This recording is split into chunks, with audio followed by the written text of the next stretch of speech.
Hello everybody. This video is about mass extinctions during Earth history and what we can learn from them for life in space and life on Earth.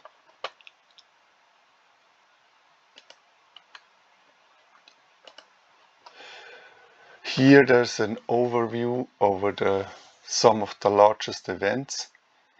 I know that different people would choose a different number of mass extinctions. Some say it's 6, some say it's 10, or I would say at least 10.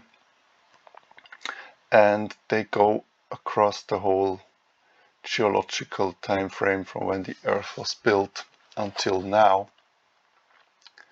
For some there's lots of evidence, and for some there's not too much evidence. About the late heavy bombardment we have talked in an earlier video.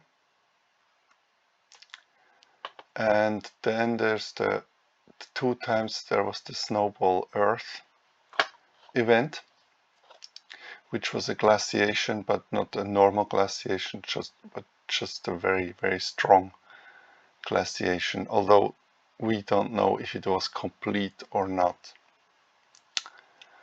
Then in the Cambrian there were at least 2 mass extinctions, which is interesting because in the Cambrian there was also an explosion of different forms of life, and there all the different forms of life have been set for the rest of the Earth history. So not many novel animals came after that, although it's quite far back in Earth history. I mean, far back in the terms of the geological categories. We will look at that later. Then after Ordovicium, going towards Devon, there was a mass extinction. So normally, if you look at geology, you find layers and then the layers change. And when the layers change, normally there was a mass extinction. Then there was one from the Perm to the Triassic. So when the Middle Ages, Earth Middle Ages started. And then at the end of the Triassic there was also one. And the one I made here in orange here is the one that most people know from the Cretaceous to the Tertiary. So the one that introduced the Earth novel times when the dinosaurs died out. Most people know about this one. And then something we shouldn't forget, there is the modern extinction. Because right now many species are dying forever. So we will look at them in turn. Will be a long video, I think. Here I show you the geological eras, and here there's always the danger of forgetting most of the Earth history, because what people normally look at in geology is the Phanerozoic, because from there you find lots of evidence. And this is the Paleozoic, the Mesozoic and the Cainozoic. And most stones and most mountains we found were built in these times. Whereas before in the Hadean, the Earth had to cool down. Then there was the Archean, and there was the Proterozoic. But these times are already important for biology and for life on Earth, especially simple life. Here there's a little shield saying origin of life, so in the Hadean, very early, around 4.5 to 4.4 billion years before now. and the Earth was still quite hot then. So it always gives us the planetary change and the biological change. But we will talk about the biological change passing by when we look at the catastrophes. Now here on the bottom you see the continents. And the funny thing is there was always multi-continents and then one continent, and then again multi-continents and then one continent. But if you look at them more closely, they had different names, but you still may find forms that remind you of the continents of now. Here, for example, this thing looks a bit like North America. So the point is, these continents actually never die. They regroup, reform, and then split again. For example, here when you look at Pangaea, you can discern all the continents, almost all the continents we have now. There's Australia, there's Antarctica, there's India, which can be considered as something on its own,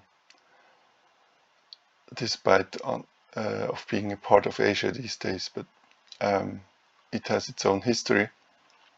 South America and Africa, which were very close, and this is this famous part where they look like pieces of a puzzle, and obviously there were pieces of this puzzle. And then North America and Eurasia. So in Pangaea, all the continents that exist now can be found. And the point is, if you look at land crusts, they are kind of never destroyed. What happens if you have subduction is that the oceanic crust is destroyed, and some oceanic crust may be below the continental crust. But the continental crust tends to swim and tends to stay there, whatever happens. But for the climate, of course, Pangaea was a catastrophe, because one large continent is not a good idea. And then it also depends where this continent is, if it's on the equator or around the pole. But it tends to be catastrophe anyway. And then in the Jurassic, the continents also looked quite different to now.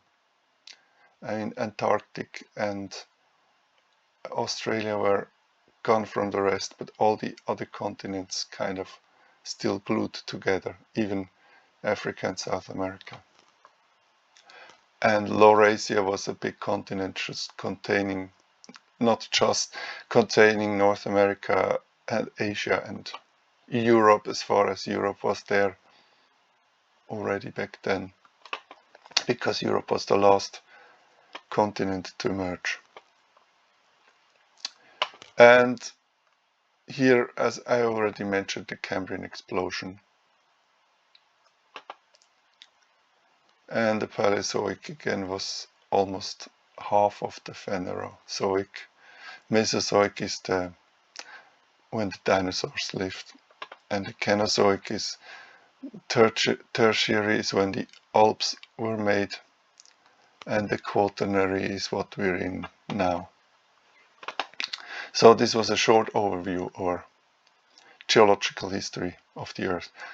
I think it's always worth looking at the continents in parallel, and the climate should also be looked at, which makes it a bit complicated at times.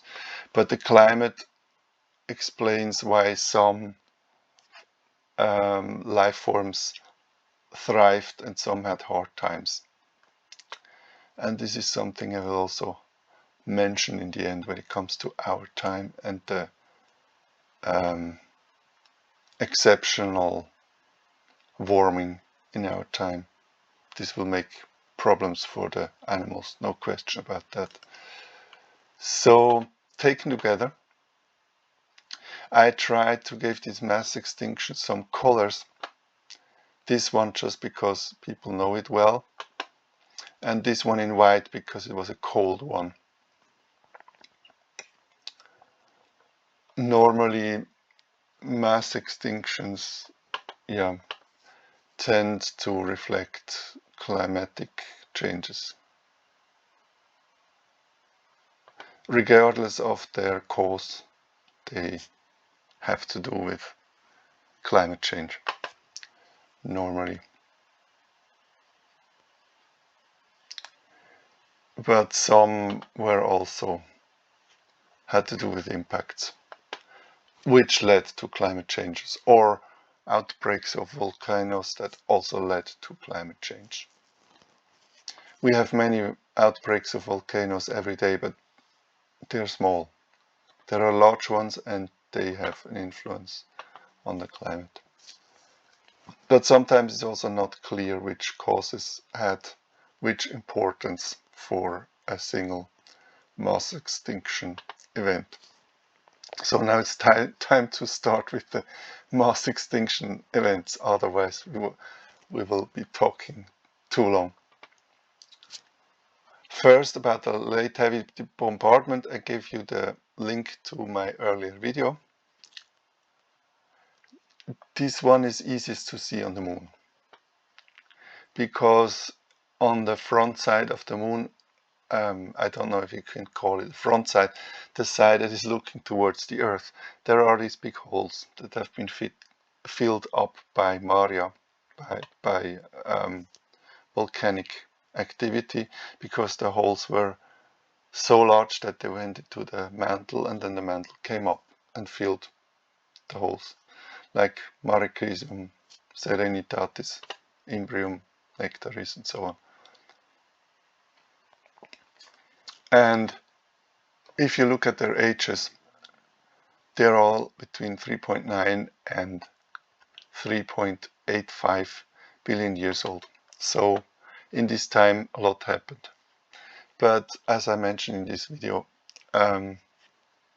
it's still a debate if the late heavy department was a rise in meteoritic activity or if it was just still very high from the start.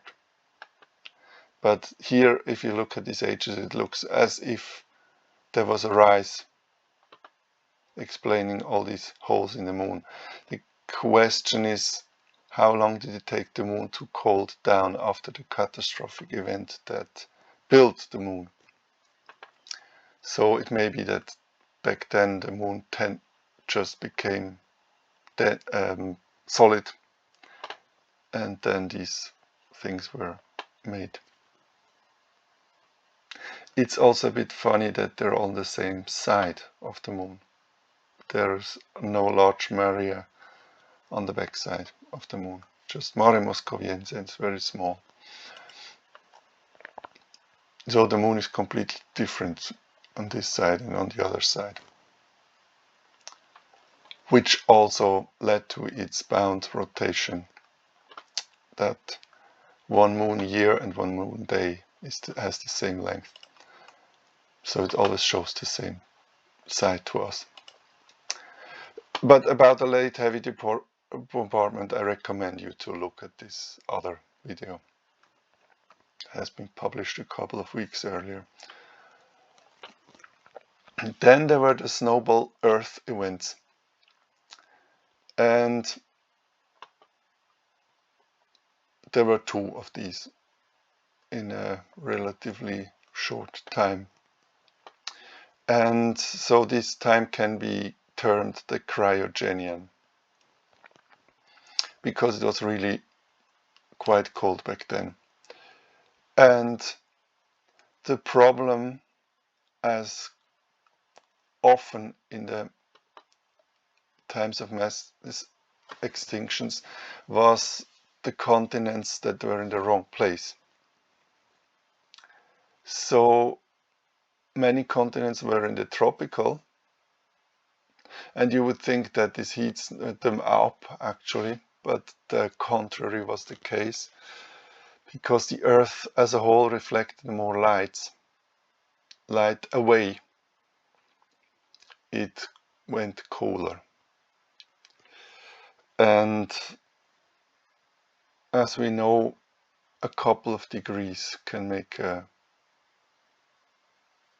huge event, can lead to more cooling.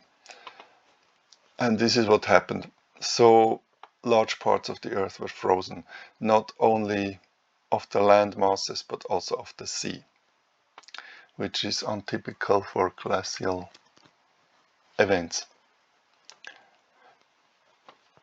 There is a critical point by Mikhail Budiko, and it said it's not possible because if the Earth was frozen like this, it couldn't have heated up.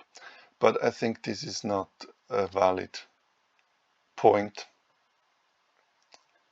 because high enough methane and CO2 would always wake up the Earth and make it warm again, which can happen. I mean, even in a completely frozen planet, volcanism can break through, and if there are enough of these gases, which can come from inside the Earth, even if the life is not very thriving in this time, it can heat up the Earth again. Some glacial geology was found in lower latitudes. That's the why we think the Earth was frozen back then. But we don't know if, for example, the equator really was also frozen. So some people said it wasn't a snowball Earth, but rather a slush ball Earth. So around the equator there may have been some slush.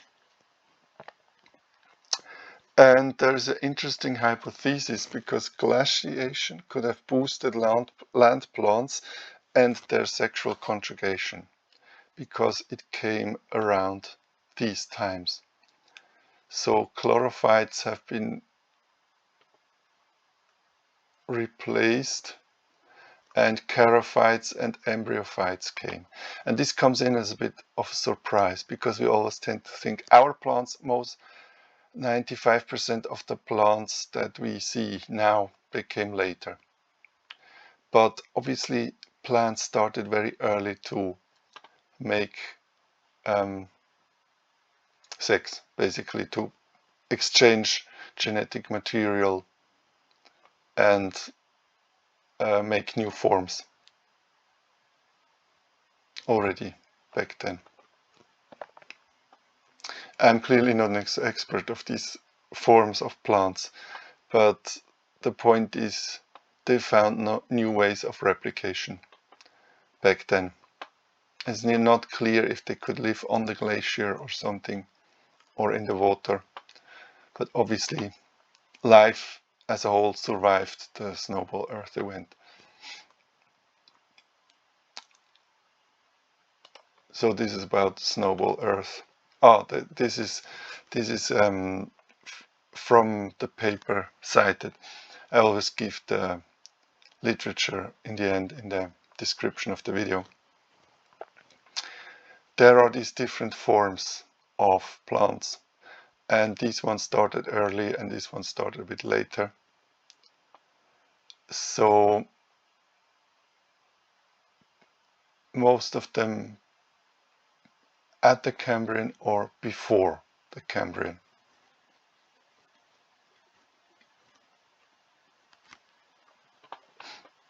And there were freshwater habitats, and there was glacier, lots of glacier, of course. There was sea and there was sea ice.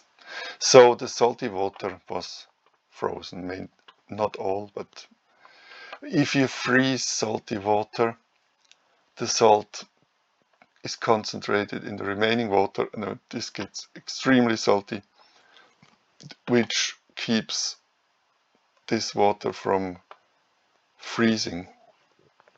But still most water can freeze, and then the rest is very salty. Then I already mentioned the Cambrian extinctions. So there were two in the Cambrian, 517 and 502, million years ago, and there was also an extinction after the Cambrian, so between Cambrian and Ordovician. So I took these three together, and I already mentioned this, that there was the Cambrian explosion,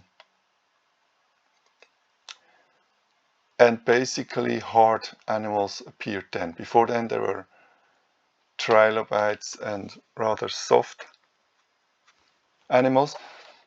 I don't say that all the trilobites died out then, but many species of trilobites died in the Cambrian extinctions.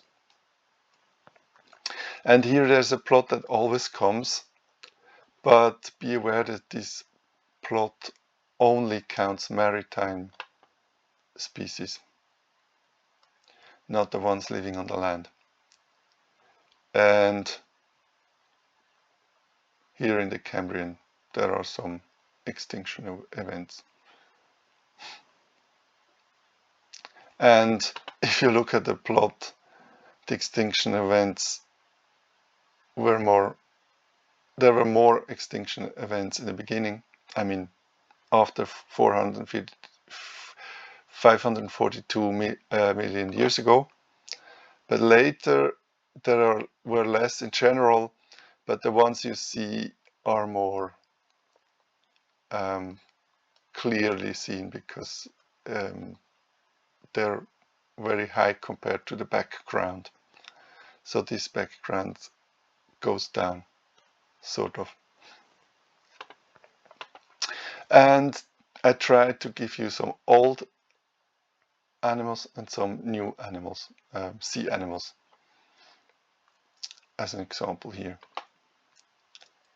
So we learn from that extinctions are bad for the ones who are extinct, but they can be good for new forms to appear.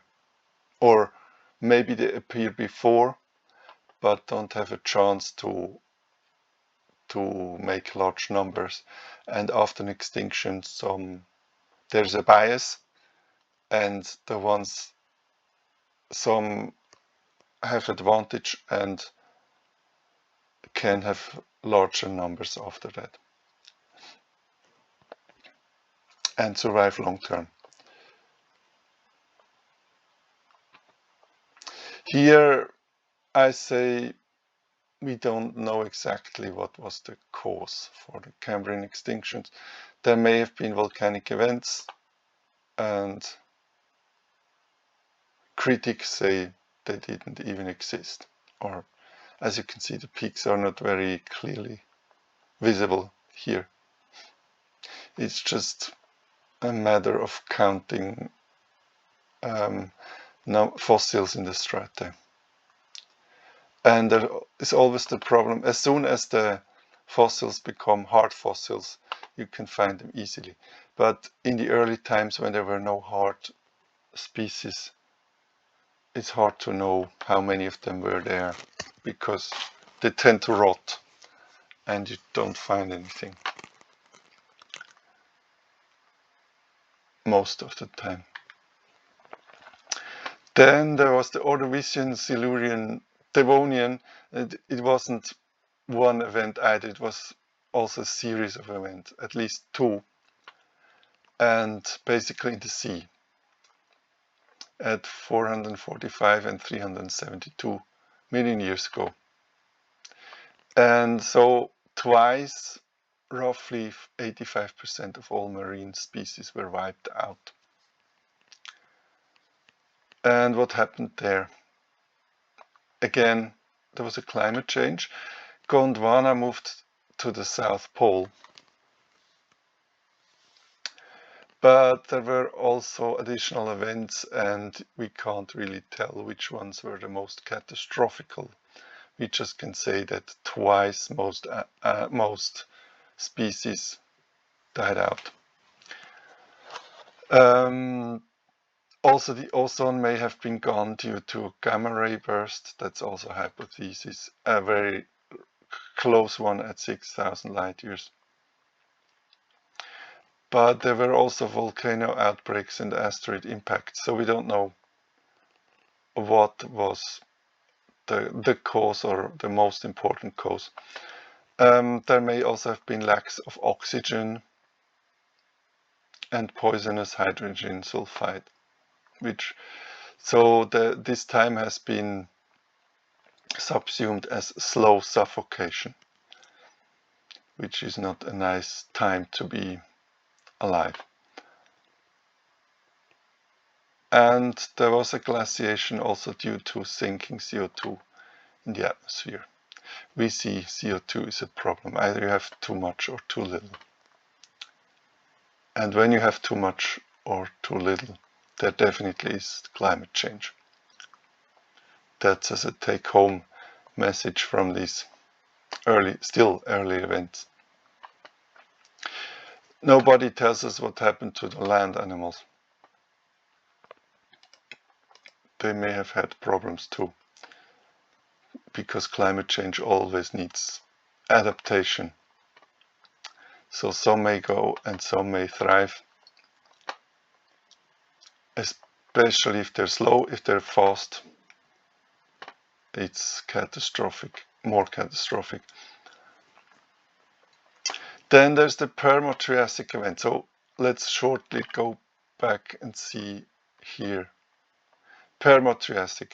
So we made our way to the fourth last series of events, the Permo-Triassic. It's also called the Great Dying, not a nice name, around 252 million years ago. And there we can see a decrease in the carbon radisotope C13. And this, by the way, I think is often cited by some people talking about climate change, against climate change, that in the past there were higher CO2 levels on the Earth than now, so it isn't a problem. But actually it is. CO2 levels were very high and many animals got extinct. Of course the Earth hasn't died and some species survived, but this is not the point. The point is, it was a catastrophe. And for comparison, CO2 levels were around 2,500 parts per million. Normal for the recent time is 280, and now we have 642, which is twice the normal level, but it's still just a fourth of the levels back then. And plant spores mutated in high UV conditions. And whenever you have lots of mutations, you may also have some new species, but lots of old species may die. It's not good to live in a high UV environment, because it kills your DNA, your RNA, and the proteins. So everything we're made of. Complicating the studies is there was one more mass extinctions event around that time, which is called Capitanian or Guadeloupean event. And it's always hard to tell, was it the same? Had it different causes? Was it just local, this kind of thing? Mainly sea animals and land plants died, along with large herbivores. Why did the herbivores die? If there are no plants you can eat, you die if you live from eating plants. It's as simple. But also the therapsids died, which is painful for us because they were our ancestors as proto-mammals. They were proto-mammals and they had a parietal eye, so an eye on the back of your head. And this eye had to do with regulating body temperature. And we still have remains of that eye. It's just a gland, the epiphysis gland, which is just, we have just a single gland of this in the brain. Normally when taking glands you always have paired. It's very interesting, but it's probably for a later video or for other sources than me. But it's interesting to talk about the therapsids. But they died then. The good thing is they had already developed in other animals that still gave rise to mammals and also birds, because somebody had to invent to regulate body temperature. And once you have climate change, the animals that can regulate their body temperature have a large advantage, which we will see in the last catastrophic events, which is actually now. The causes were mainly volcanic, which is the Siberian traps. They were very, very, very large volcanoes. Types of events that we don't have now. And there was a massive release of methane from clathrates. And there may also have been a large meteorite in Antarctica. So as often many things come together, and you can endlessly discuss which was the most important cause. But of course part of the causes could have led to a smaller extinction event, and when everything comes together, you have a larger extinction event. That's what people always say. If you have bad luck twice, you will have bad luck 3 times. This kind of thing. Just many things got out of control then and got back into control later. There is the end Triassic or the Trias-Jura event. I have to apologize a bit because these things get renamed all the time. So just look at times. And there again, many marine invertebrates died out, but also non-dinosauric vertebrates and many plants, but also fish and amphibians. Largely unaffected were the early mammals. Were there mammals in the Triassic or in the Jura? Yes, there were. Not so many that we found a lot of them, but they existed. And they thrived once others died out. The cause was probably a massive volcanic outbreak. And if you look at this, there was still this supercontinent. And you can find remains of these volcanic outbreaks in at least 3 different continents now. South America, North America, and also West Africa. So it was so large that it was as large as a continent, more or less, this outbreak. These are the ones that the red ones can still be found, but it probably went a bit further around. So I don't have much more on that one than just it happened and many species died. And then there's the one that we know better because it was relatively recent and it was large enough to end the Middle Ages and start the new time. And this one is also very clear-cut. If you look at geological layers around 66 million years ago, you find a layer of iridium. And iridium in the Earth isn't present. You have iridium inside the Earth, but not on the surface. So if you find iridium, that strongly points to an asteroid impact. Just that the asteroid impact happened there does not necessarily mean that it alone led to the extinction event. And also back then there were more events. For example, the Deccan trap which is a large volcanic, not as large as the Siberian trap, but still abnormally large. And it probably helped to make this extinction. But there are some climate simulation papers I cited here, and they say the asteroid impact really was the main cause of the extinction event.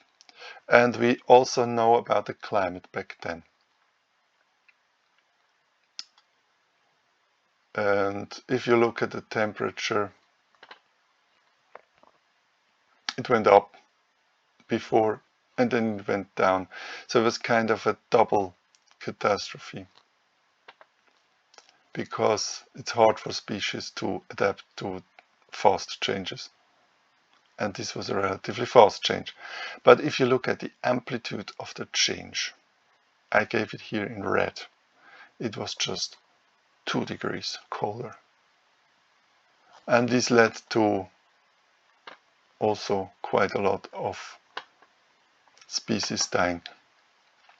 And you can also see that there were twice climate changes, twice, here one and here one. And then in the end it became warmer again, and here even had this stable phase. And here they also write how they made these estimations, and different colors are different methods. So there's a good convergence of the methods. If you look at the blue ones or the yellow ones or the red ones, they still look very similar. So if people say we don't know, yes we do. Which is also important for now. What happens if you cool or heat the Earth by 2 degrees?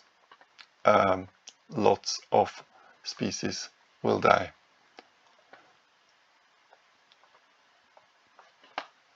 I didn't give you much more on this extinction, although I could have given you much more. As we know, many reptiles died because it became too cold for them and they couldn't regulate their body temperature. And especially the large reptiles died. The small ones could dig in and didn't need much food, so they could survive. And as we know, there are still reptiles, for example turtles, and they lived back then, but they were not so much affected by the climate change. And one argument is always large reptiles also laid large eggs. And what happened to the eggs? They got eaten. So the early mammals may also have been a cause for the dinosaurs to die out. It's just dinosaurs they were slower in the cold. They may have been stiff at night, and the mammals didn't have this problem that they had to eat a lot, and they ate also eggs of dinosaurs. And if you don't have any offspring, you die out. Even if you don't die yourself, I mean, eventually you will. From the perspective of a dinosaur.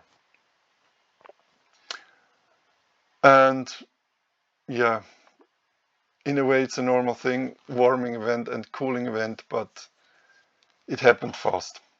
And when it happens fast, it will be more catastrophic than if it happens more slowly. So now we come to the modern extinction event. What happens if humans set their foot on a new island? This has been discussed on both sides. But people took the lemurs in Madagascar as a model case and said it wasn't good for the lemurs when the humans came. Then people say, but just a couple of species die, or they would have died anyway, or this kind of thing. And one of the critical papers is the one by Lewis et al. 2021. because they looked at extinctions of species on the Earth in general and said, but look, many were unrelated to humans. And there are the different layers where humans can have influence on the life expectancy of other animals. We will talk more about this later. I here just give you, if people say, but humans don't do so much bad to the world. Yes, they do. For example, they're spreading radioactivity.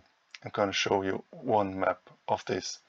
You can look that up in the internet yourself, but I'm going to show you one example. And this hasn't happened before. This changed the mutation rates, maybe even good for some species, but maybe devastating for other species. So already that shows you that humans do influence animals dying out.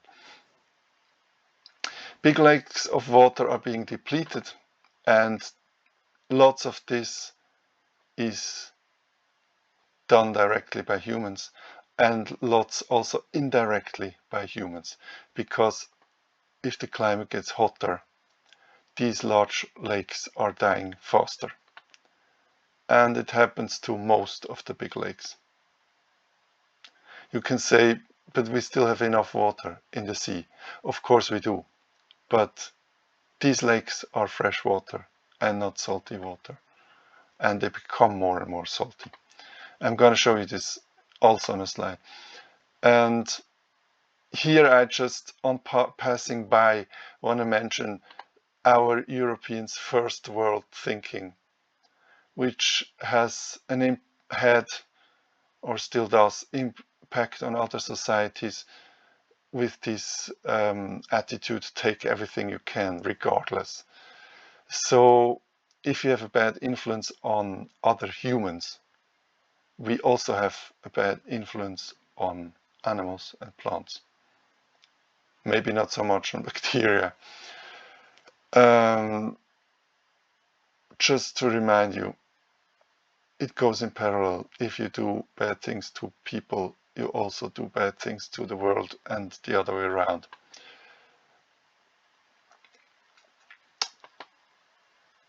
And not all humans are like this. They intrude everywhere and kill everything, but Europeans especially had this idea, maybe also partly based on our culture and our religious ideas of being the crown of what God made, this kind of thing, made us unconscious, uncautious, and also unconscious, killing high cultures in South America, this kind of thing, and in North America, and in Australia, and everywhere, basically, in Asia and in Africa and everywhere. And this unconscious attitude also makes us kill species even before we know them. It's not just Europeans, but it's a bit of a European trait in different waves, in different centuries. And shifting weights in ecosystems. For example, if you look at the overfishing, and this is also a bit of a European thing. Fishing with nets that go down to the bottom of the sea and take all the fish. And this is clearly not good for the ecosystem, because once you have the fish gone, all you have is jellyfish. And this is not good for the ecosystem, clearly not. And then some people say, the Spanish say it was the British, and the British say it was the Spanish. This is not any good for ecology at all. Fishing shouldn't be done in this industrial way. It's just one example, but a clear example. And the bigger scale, I will mention in the end is the man-made climate change. People say there's no climate change. Of course there is. Just look at the statistics. And people say, yes, there is a climate change, but it's not man-made. Of course it is. Because if you add CO2 every year, it's just getting warmer. That's physics. Solar radiation is coming in, but infrared is not going out again. So, and CO2 is being regulated on the Earth.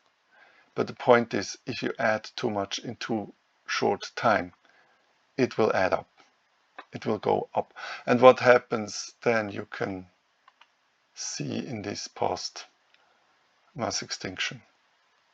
So CO2 was higher then, but it's still much, much too high now. It's double the value it should actually have. Even if it's not much compared to oxygen, nitrogen.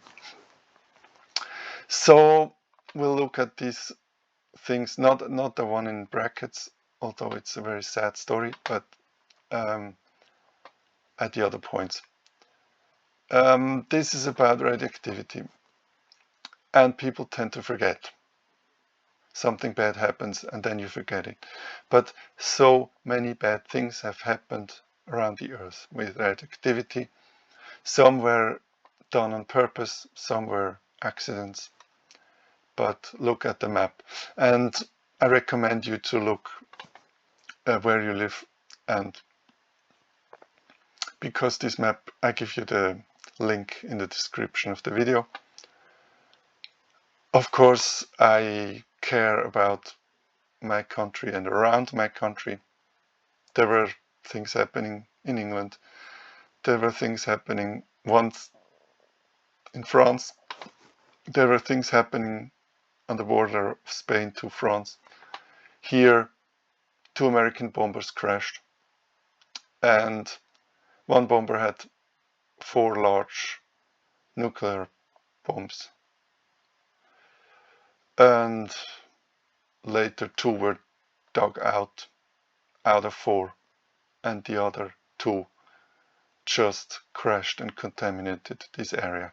So what people did is make a fence around the area, and nobody is supposed to go in for the next couple of 100 million years or so. Spain is a sparsely populated country compared to other European countries. If something like this happened in Switzerland, Switzerland would be gone completely. By the way, Switzerland, did something happen in Switzerland too? Yes. The Swiss were experimenting with nuclear technology, were wise enough to do this in the mountain somewhere, but a power plant blew up in Luçon. And what people just did is close the door and make a shield to the door. Never enter here, it's dangerous. But we had our own nuclear explosion. I mean, it wasn't an atomic bomb, but it was a conventional explosion of a nuclear facility, which led to contamination. And for example, here in the Baltic countries, there were also these things, and in Sweden there was also one. Even countries that didn't do nuclear testing, they still had problems. So if people tell you nuclear power plants are without problems, show them this map. I mean, some of them are not accidents, but many of them are. If you think about Japan, Fukushima, these things. You can always criticize other nations of not properly handling catastrophes. Catastrophes are catastrophes. Nobody handles them perfectly because they happen when they happen, and they are unexpected, and they need time to react. And I always think if Japan doesn't handle something optimally, we wouldn't have handled it optimally either. That's my heuristic. I don't want to check it out, but yeah. Some people were careless. I mean, Chernobyl was clearly careless, but not all of these were careless accidents. Sometimes they were just bad things happening. This is not an important part of modern extinction, but it's a good example to show how humans influence the environment. There's this one thing is something that's worse for ecology. If you look at many of these large lakes, Lake Aral is a very well-known example. It looked like this in the past. Now it looks like this. This is a salty desert staying there. And the Caspian Sea, which is actually a lake. So its water is a bit saline, but it's still a lake. And it's a lake with no outflow, as Lake Aral. And less water goes in, so the remaining water gets more and more salty. So you can already see what will stay of the Caspian at some stage, which is the darker areas here. At the moment it still looks like this, but the northern part got very shallow, so it's gonna go soon. And this here is an even larger example in Africa. It's the Lake Chad, which used to have this form 5,000 years ago. And it looked like this 1970. And here you can see the catastrophe. And it looks like this now. So Lake Chad is gone. And I'm sure this one part remaining is not the same sort of ecosystem that the large lake was. You can think, yeah, some of the large lakes are going, some will be made new. No, most of them will go. And the aridization of parts of the continents has a range of causes, but in most continents it goes in the same direction. Asia has the problem that it's too large a continent, so the inside doesn't get much water. There will be wars fought about the remaining water. No question about that. Because if somebody takes the remaining water you have, you will attack this person, or you will defend the water, or whatever. But yeah, this kind of thing happened. In North America, this is a special case because there was aridization in North America all the time. And even without humans, aridization would happen in large parts of the United States. Some more thinking people in the United States know that, and they also try to make find solutions for their city, for example. But the United States as a whole have this aridization problem, and they don't have much of a solution for that, because large parts are grass, and even the grass is gonna leave at some stage. So, but the farmers are still there, and they don't have a solution for that. But at some stage, one farmer after the other will have to close. And you can say it's a normal process because this grassland just dries out. There never was closely enough water to feed the crops, not the crops, the stock, the livestock in North America. And if they were wise, they would try to forest the land, but even then there may not be enough water. So North America is kind of a special case. I don't know about South America. I mean, we have the Amazonian and there's lots of water there, despite being in the shadow of the Andes. For Africa, of course, large parts are in the dry climate zones anyway. And in Africa, people are working to try to keep the Sahara from growing, which is a very good thing. I don't know if it will be successful, but it's at least an attempt to keep ecosystems alive. I mean, we don't keep them as they are, but still we try to keep them alive. Of course, the desert is also an ecosystem, but not an ecosystem where humans or other mammals will thrive. Clearly not. So the aridization is a big problem, and it's also part of this modern extinction. And these are the plots about climate change, and you can say this plot is bad, this plot is better, or the other way around. But they all are very impressive. This one clearly shows that the climate change is exponential.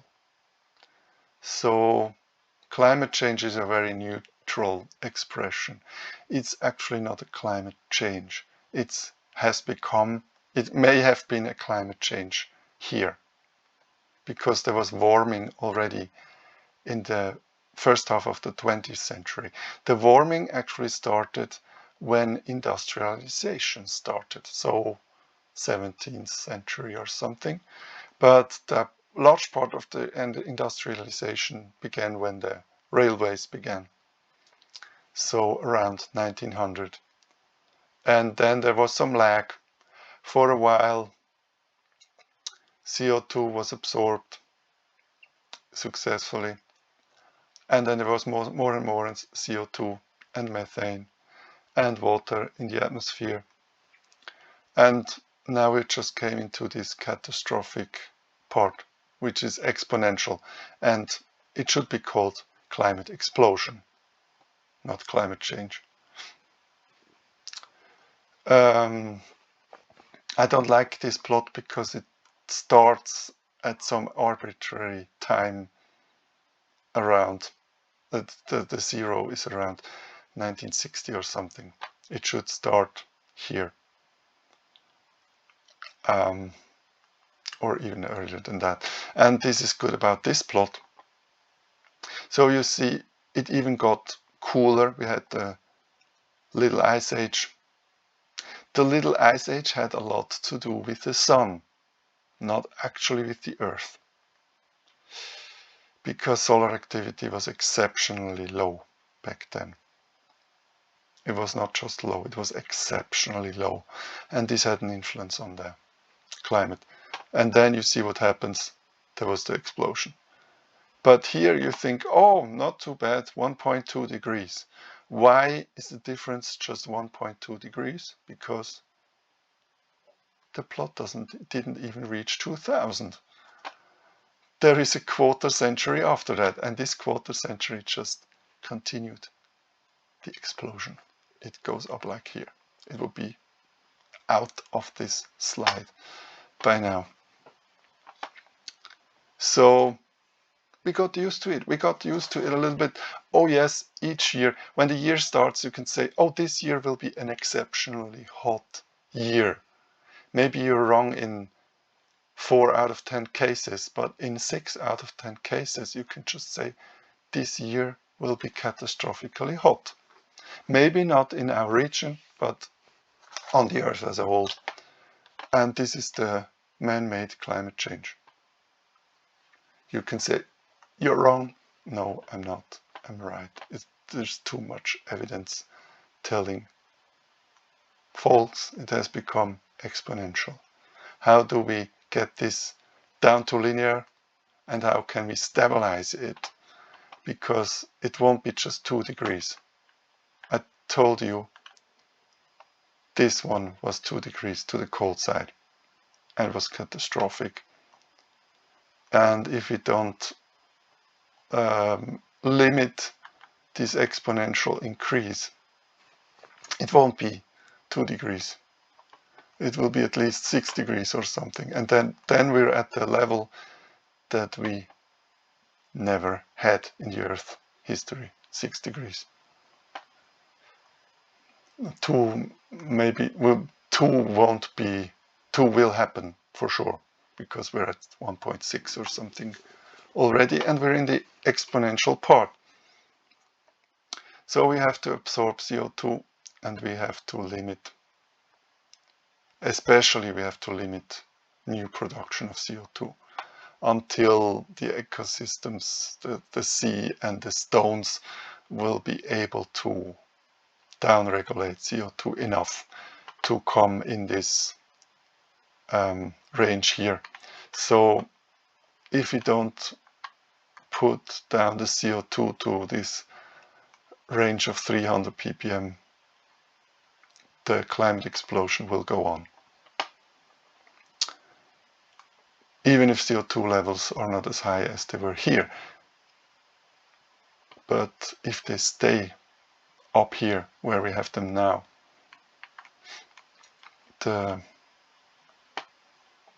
just more and more species are going extinct, and also we are going extinct at some stage, and we shouldn't accelerate this process even in our own interest.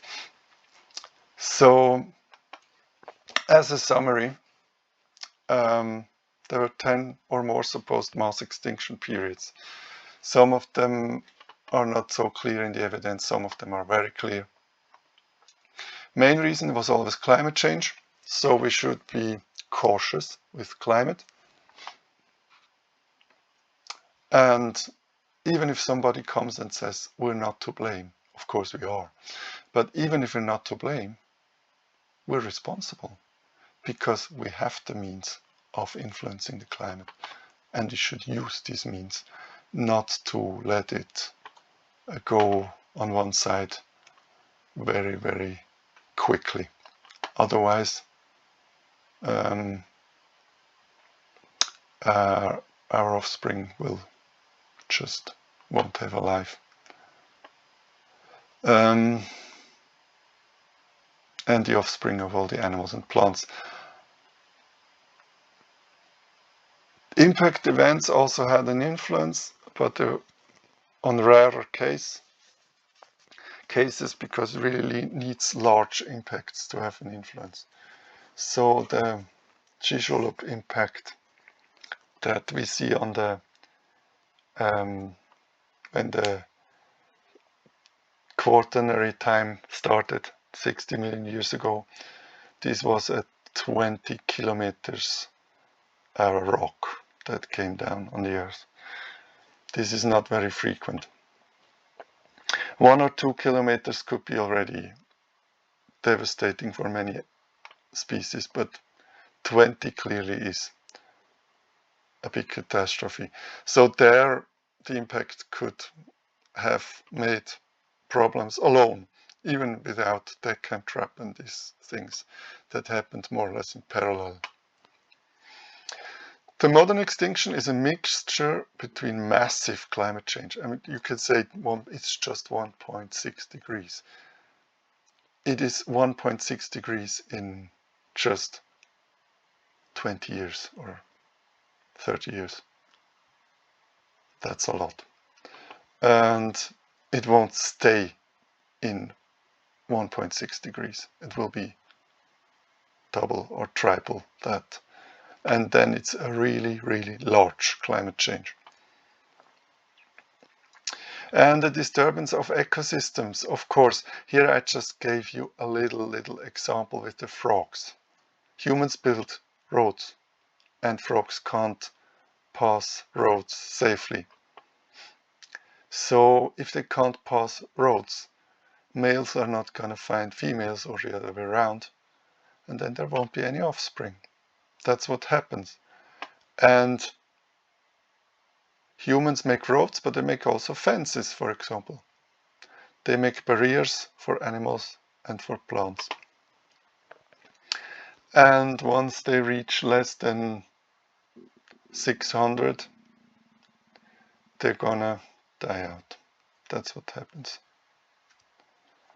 We may think we're a large number of humans on the earth. That's good for us. No, it's not, because this number could change very quickly in one generation, or yeah, maybe 2 generations, but it could happen very quickly, because we also need our ecosystem, and if our ecosystem is not there anymore, we're gone.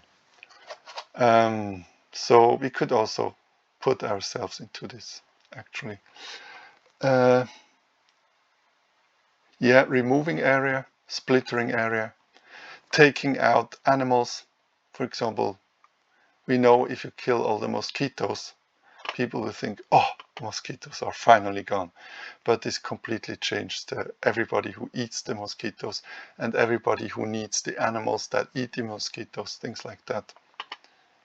We have to think in ecosystems, and once we bias them too much, species are gonna die. So that was actually quite of a somber video and a somber end of the video, but I don't have any better news for you. I mean, it's not news.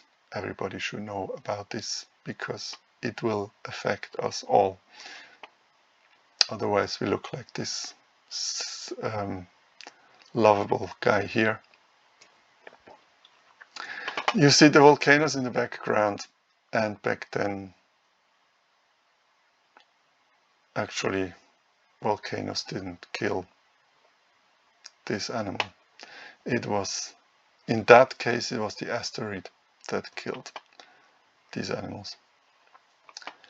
But in most cases, it's the climate change, and whoever contributes to the climate change is a part of the cause of the mass extinction. Thanks a lot for the attention.